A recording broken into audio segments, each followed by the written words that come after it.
Welcome to everyone, and welcome to Center for Spiritual Living, Connecticut. Welcome to this time, welcome to this space, welcome to this place. Easter is something that is usually a religious ritual that is observed by the Christian world. And we are definitely looking at how that applies to us who have a meta message in that, because there is a meta message in Easter. Now, the word God is not welcome by a few people. So I'm going to tell you what Albert Einstein said about God. Einstein says this, quote, "The most beautiful and profound emotion we can experience is the sensation of the mystical. It is the soar of the true science. He to whom this emotion is a stranger, who can no longer stand wrapped in awe, is as good as dead." He says, that deeply emotional conviction of a presence, a superior reasoning power which is revealed in the incomprehensible universe, forms my idea of God. End of quote. So Albert Einstein had to define what he understood in his own mind, what God means. So today I'm going to, in some cases, substitute the word spirit, because those of you who have taken the foundational class will remember that the core concept 1 speaks about all the different ways in which God is referred to as some spirit or something else, or infinite mind, and so on.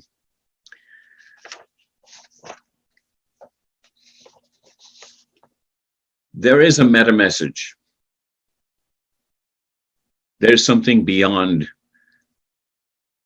what people celebrate as the resurrection of Jesus the Christ.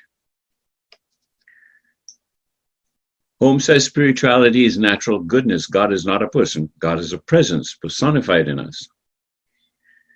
You know, there's a special reason beyond the physical resurrection of Jesus Christ, which we are going to get into right now.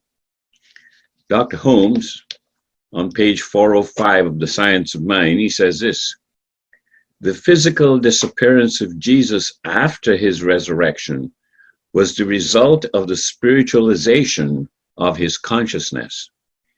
This so quickened his mentality that his body disintegrated and his followers could not see him because he was on another plane. Holmes says planes are not places, they are states of consciousness, on page 104.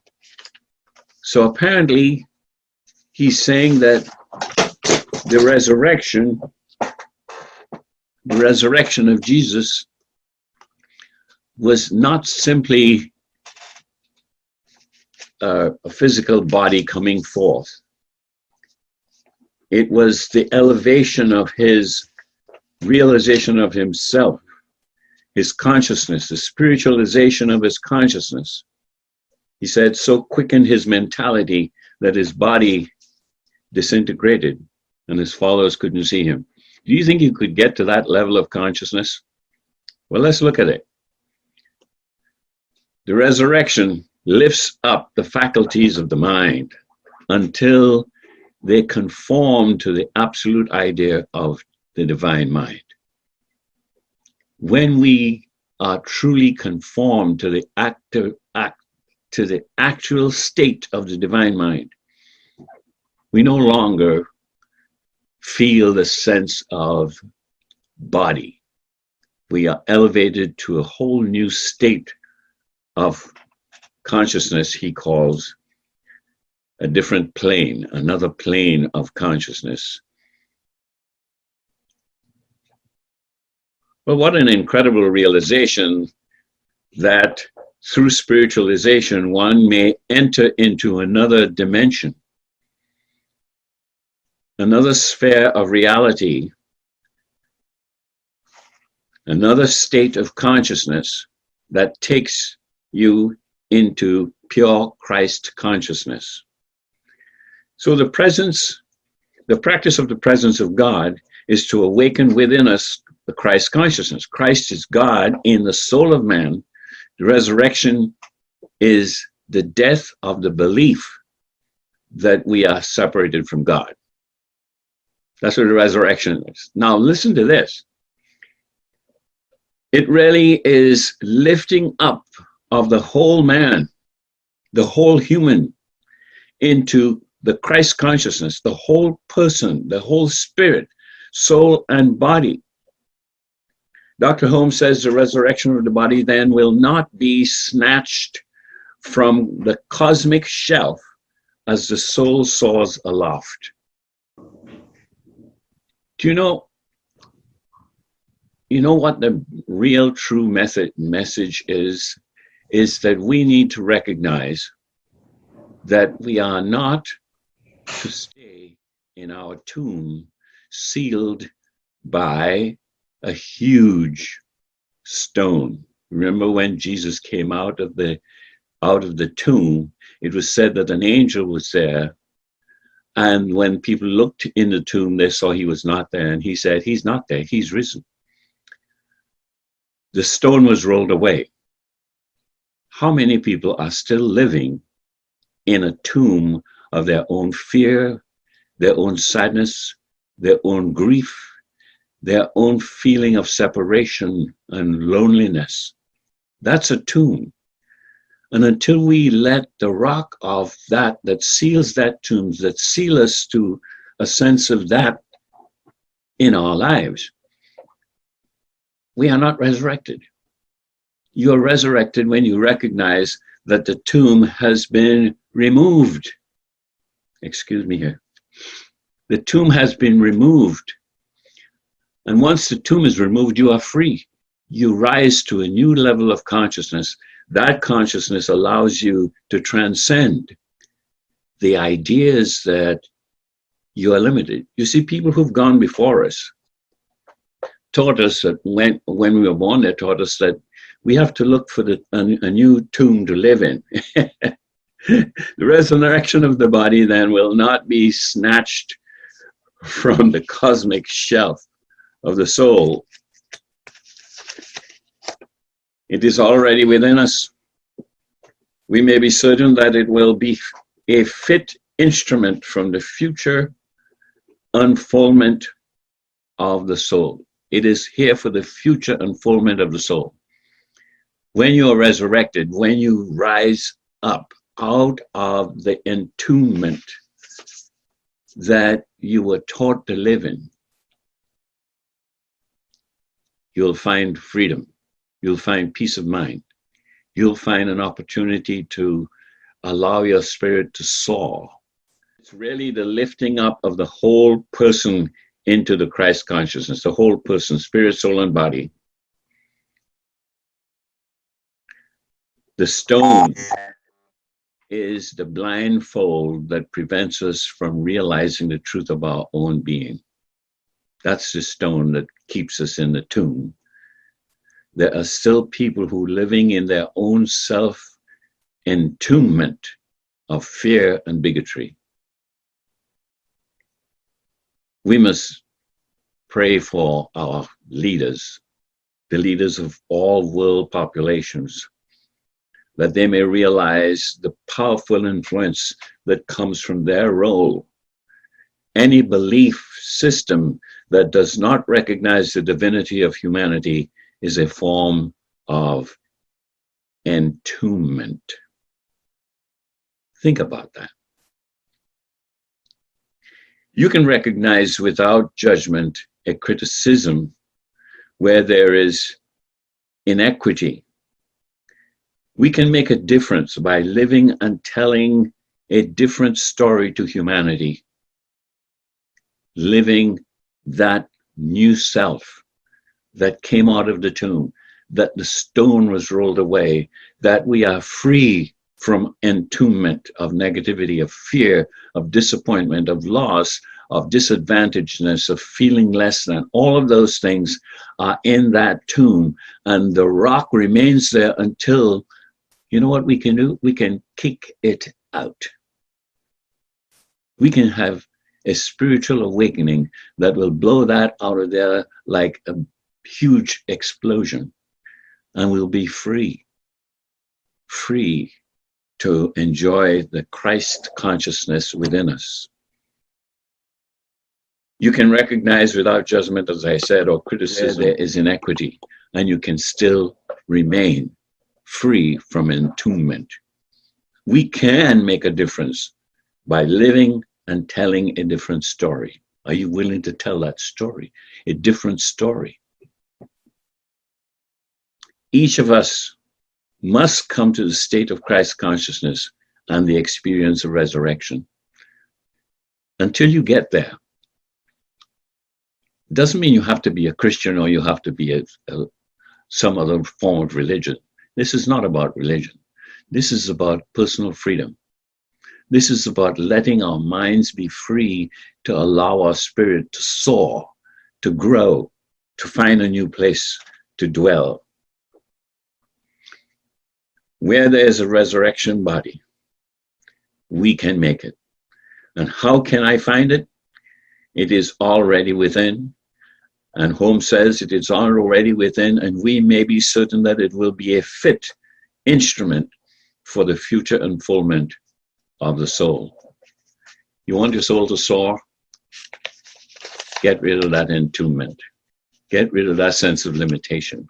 Get rid of that rock. You know, some people live between a rock and a hard place. They think they've kicked the rock out, but they still have created the mental difficulty. You have to free yourself through a rebirth, and rebirth is that sense of resurrection, that sense of freedom. The stone is gone. You and I are walking around with the resurrection body and not know it. Most people don't know it. We must know that the stone of our entombment was rolled away long before we were born. It wasn't there. And because people who were there to welcome us into this physical world, before we arrived here, they already started to tell us that they find a tomb to live in and a way to live by. People told us that, and we accepted it. We are still behaving as if the tomb is still there and blocking the exit door. You know, we can get rid of that. We can feel the freedom of resurrection. You don't have to belong to a religion, as I said before. We must rise to the point of regeneration. You know, in the Bible it says, be transformed by what? By the renewing of your mind. See how the mental part of our existence is so important to our experience of being human. We are already pure spirit, but how we live this human life out without recognizing that we already are free. We are not entombed except by our own minds. Can you use your mind to free yourself? Yes. Can you use your mind to feel better and stronger? Yes. It's up to you. We must rise to the point of regeneration. We must be transformed by the renewing of our mind. And Holmes says, and we may be certain that it will be a fit instrument for the future unfoldment of the soul. Your soul is continually evolving. That's the one you take with you when you, apparently, they say, die out of this body. When you die, you take your soul with you. Now, your soul is not somebody that's there accompanying you. Your soul is your state of consciousness of who you are. That's how the soul evolves. When you wake up to who you really are, your soul evolves. Your self-consciousness, your self-awareness, your relationship, yourself in relationship to the wholeness, to the one, to the spirit, that really does help you to be resurrected, to rise above, get out of the entombment. You know, when I first came to the science of mind, they used to say to me This is the world's best kept secret. You know why? Because there's some people who still believe in limitation. So they said, here's the world's best kept secret. Let's not talk about it too much. No, we need to talk about this more. We need to let the world know that they can kick that door open. And the rock is just a false belief of limitation, fear, doubt, and a sense of unworthiness. It is time for the meta message of the resurrection to be revealed to all humanity. And it can be revealed through you, through me, through us, all together.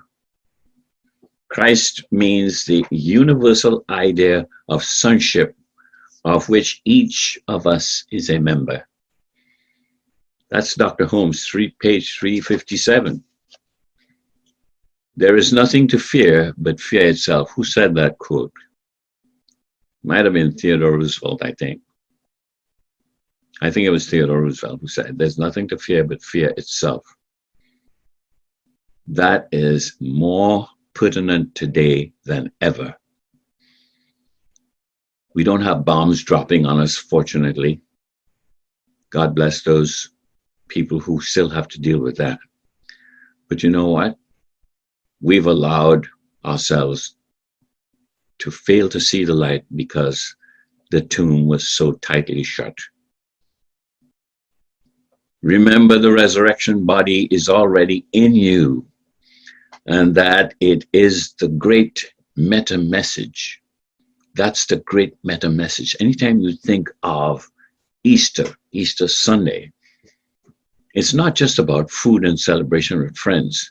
It's about realizing, there's light shining in the tomb. There, the hole has been uncovered. To those of us here who still feel the loss of a loved one, I want to say to you, the light of the current circumstances in which we find ourselves, for instance, this thing that is they're calling a virus that's killing so many people, over 1,000 people already, more than that, who've died in the United States only. Think about how much fear people have been living because of that. I want to read to you something that Dr. Holmes said in his message, in his Easter message. And here it is. Today then, let us make ourselves ready to be whole, to be happy, to be free, to sing the song of life, and not the dirge of the funeral march. And all those beloved friends who have gone, we know that there are bodies celestial and bodies terrestrial. So also is the resurrection of the dead. The body is sown in weakness, it is raised in power, it is sown in a natural body, it is raised in a spiritual body. For there is both a natural body and a spiritual body. So it has been written that the first man of the earth, the second, the Lord from heaven. And as we have all borne the image of this earth, so shall we also all bear the image of heaven. Isn't that a great thought? Then he says, let us think also then of those who have left that way, not dead, but risen, resurrected into the larger life, the greater hope, the more divine glory. They have but gone a little nearer to the maker of all music, the master of all singing. And though we have laid their physical bodies upon the altar of our faith, we know that their spiritual bodies are resurrected today and enjoy, walk in the kingdom of God, and waft back to us a kiss from the kingdom of heaven. End of quote. That was part of his message when he spoke on an Easter Sunday many years ago, 1956. So What are you going to do with this message? How are you going to begin to realize that you don't have to live in an entombment of belief, of fear, doubt, feeling unworthiness, feeling lost, feeling alone? That's an entombment. You can kick the rock out of your life and begin to see the freedom of the soul. Begin to understand that you are in charge of the wellness, the well-being of your soul. I'm telling you, that's the truth. Think about it. I love you all. Thank you for listening. God bless you. Namaste. Today, I know the divine presence as the one universal wholeness is omnipresent in and through its creation. That universal wholeness is present right here and right now for all humanity. It is the life of all life, the well-being of all life, and the vitality of all life. In that life, there is perfect harmony and complete wholeness. I know these divine qualities are being expressed in and through each human body and in each human's life throughout the world. I feel this presence active in my physical body and in my mind. I know that every organ, every action, every function is vitalized, and by that perfect wholeness, there is perfect circulation, perfect assimilation, and perfect elimination. There is no inaction, no confusion, no congestion. I am one with that infinite rhythm of life, which flows through me in love, in harmony, and in peace. I know there is only one life. That life is spirit. That life is perfect. And that life is my life right now. And so it is.